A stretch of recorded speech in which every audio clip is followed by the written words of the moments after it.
नमस्कार, बहुत स्वागत आपका। मैं हूं आपके साथ मनुरा सक्सेना। कब बनेगी खिचड़ी, कब खाया जाएगा दही चूड़ा? मकर संक्रांति पर एकादशी के साय से कंफ्यूजन बना हुआ है। चलिए इस कंफ्यूजन को दूर करते हैं। मकर संक्रांति 2026 को लेकर इस बार कंफ्यूजन की स्थिति बनी है क्योंकि ये पर्व एकादशी तिथि के साथ पड़ रहा है। वैदिक पंचांग के मुताबिक षटतिला एकादशी 13 जनवरी दोपहर से शुरू होकर 14 जनवरी शाम तक रहेगी, जबकि सूर्य का मकर राशि में प्रवेश 14 जनवरी दोपहर बाद होगा।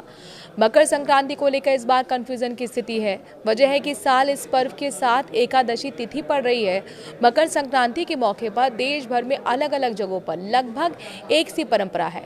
लोग स्नान करते हैं, दान करते हैं और फिर खिचड़ी खाते हैं। बिहार में इस दिन दही चूड़ा खाया जाता है। इन सारी परंपराओं और मान्यताओं के साथ एक मान्यता ये भी है कि एकादशी के दिन चावल नहीं खाया जाता है। सनातन परंपरा में एकादशी तिथि को चावल खाने की मनाही है। इसीलिए कंफ्यूजन इस बात पर है कि मकर संक्रांति के दिन खिचड़ी खाई जाए या फिर नहीं। इस कंफ्यूजन को दूर करने के लिए मकर संक्रांति और षटतिला एकादशी दोनों के समय पर गौर करना चाहिए। कब से शुरू हो रही है एकादशी तिथि? वैदिक पंचांग के मुताबिक षटतिला एकादशी तिथि की शुरुआत 13 जनवरी 2026 को दोपहर 3:17 से हो रही है। इसकी समाप्ति 14 जनवरी 2026 को शाम 5:52 पर होगी। सनातन परंपरा में उदय तिथि को मान्यता दी जाती है, इसीलिए षटतिला एकादशी का व्रत 14 जनवरी 2026 बुधवार को रखा जाएगा।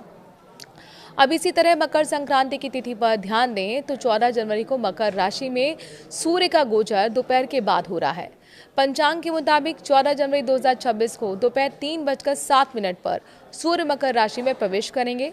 सूर्य का मकर राशि में प्रवेश करना ही मकर संक्रांति कहलाता है। सूर्य 14 जनवरी को मकर संक्रांति में प्रवेश कर लेंगे, लेकिन जिस समय ये घटना होगी उसमें दिन का अधिकतम समय निकल चुका होगा। उदया तिथि में मनाए मकर संक्रांति। गोरखपुर में गोरखनाथ मंदिर से जुड़े आचार्य पंडित CB त्रिपाठी कहते हैं कि मकर संक्रांति के पर्व में उदया तिथि की मान्यता रखनी चाहिए। ये इसलिए भी जरूरी है क्योंकि ये त्योहार ही सूर्य से जुड़ा हुआ है। उदया तिथि सूर्योदय के साथ साथ लगने वाली तिथि को मान्यता देती है, इसीलिए मकर संक्रांति 15 जनवरी को ही मनानी चाहिए। इसे लेकर मकर संक्रांति में एकादशी तिथि की छाया भी नहीं रहेगी और स्नान दान के साथ खिचड़ी खाने की परंपरा का पालन भी हो जाएगा। इस बारे में और विस्तार से बताते हुए पंडित जी का कहना है कि बीते कुछ वर्षों पर ध्यान दे तो मकर संक्रांति 15 जनवरी को ही पड़ रही है। साल 2024 में मकर राशि में सूर्य का प्रवेश सुबह 9 बजे हुआ था। साल 2023 में भी मकर संक्रांति 15 जनवरी को ही मनाई गई थी। इसीलिए 14 या 15 जनवरी को लेकर कंफ्यूजन इसलिए हो गया है क्योंकि इस बार सूर्य का राशि परिवर्तन 14 तारीख में दोपहर बाद हो रहा है। लेकिन उदया तिथि की मान्यता को ले तो संक्रांति को 15 जनवरी को ही मनाया जाना चाहिए। सूर्य की राशि परिवर्तन पर आधारित त्योहार है मकर संक्रांति।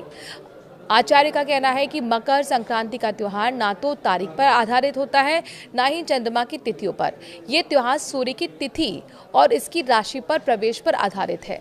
अंग्रेजी कैलेंडर सूर्य पंचांग से थोड़ा बहुत मेल खाता है, इसीलिए ऐसा लगता है कि 14 या 15 जनवरी ही मकर संक्रांति की तय तारीख है, जबकि ऐसा नहीं है। आप पुराने समय के कैलेंडर को देखें तो पहले मकर संक्रांति 10 या 12 जनवरी को भी मनाई जाती थी।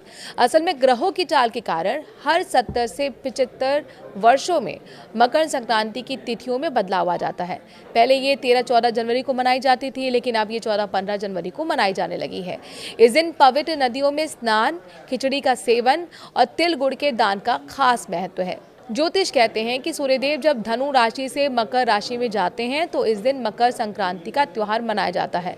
सूर्य का ये राशि परिवर्तन पूरे भारत में मौसम बदलने की सूचना देता है और इसके बाद से धीरे धीरे दिन गर्म होने लगते हैं, धूप गुनगुनी होने लगती है और इसी दिन आहार, व्यवहार और विचार में भी बदलाव आता है। यानी तीनों में ही मेल जोल दिखाई देने लगता है।